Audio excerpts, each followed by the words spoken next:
All right, so we are in the auditorium where Billy Dec will be shooting his scene for Sin Bin. Yes. It's a very cool, old-school auditorium at the Irish American Heritage Center in Chicago.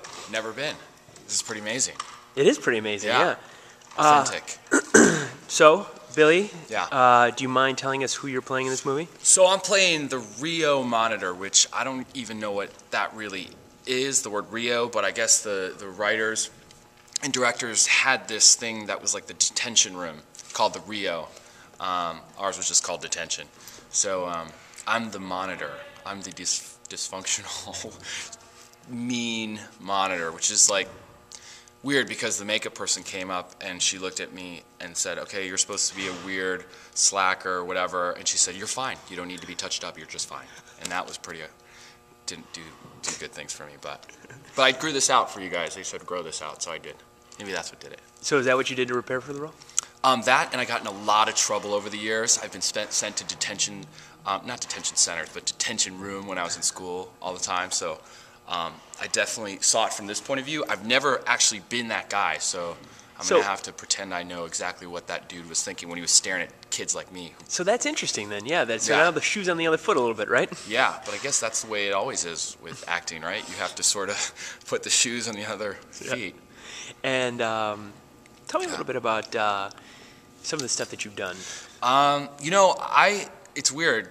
I not only have very little experience, but I think I have like negative experience because I host TV shows, which are really sort of like, you know, energetic and like, I'm really happy right now and this is really cool and this is what we do. And when you're on these sets and the camera's right in your face, you have to not do that. Mm-hmm. So it's really hard for me. I got to tone it down. Mm-hmm.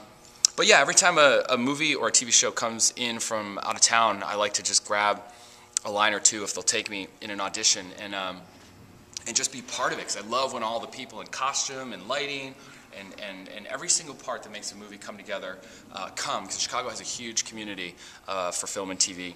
And yeah, so I've done things for The Beast. I was a cop on Nightmare on Elm Street, just did something, Last Rites of Joe May. Pretty much whatever comes through town, just jump in for a line or two. And then, yeah, tell me a little bit just about what you think about Chicago kind of being this burgeoning film scene. Yeah, I think forever all the action's been on the coast, and you know, it's been slowly, you know, starting to ramp up for Chicago. People are starting to understand, not only because the Illinois Film Office has given some pretty great discounts to film here in the state, but also because the skyline and the character of the people and Wrigley Field and downtown and the river and everything about the parks and the beaches have really become a character of their own almost. And they don't even necessarily need to be in the movies and TV shows anymore these days. People have kind of almost gone beyond that and just have are starting to really enjoy the character of a Midwest personality, especially located in the city, because it's pretty dynamic. Yeah. And I think it's going to get a lot more popular as time goes on, because, you know, people are looking for fresh looks, and this is, you know, a better representation of what the country's really about. Very diverse and very, you know, hospitable and yeah, cool. Yeah. All right, last thing. Give me 3 of your favorite movies.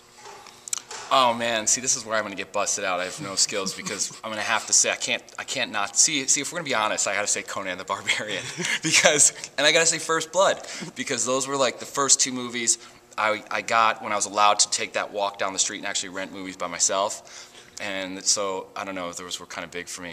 And then the other one, see, I got to tie all the Bruce Lee movies together for number 1, because I grew up in martial arts, and that was like, he wasn't even an actor or a martial artist. He was just like this being, this amazing thing to me, and he still is.